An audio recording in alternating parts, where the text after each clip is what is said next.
Meaning of Hammond organ. Hammond organ. Hammond organ. Hammond organ.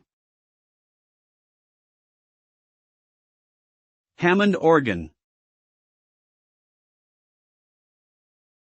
The Hammond organ is an electric organ that was developed by Lawrence Hammond and John M. Hannert in the 1930s.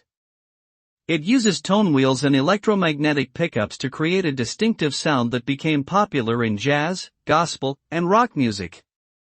The instrument was widely used throughout the 1960s and 1970s, particularly in the music of artists such as Jimmy Smith, Booker T. Jones, and John Lord. Its popularity has waned somewhat since then, but the Hammond organ remains an iconic instrument that is beloved by many musicians and listeners alike.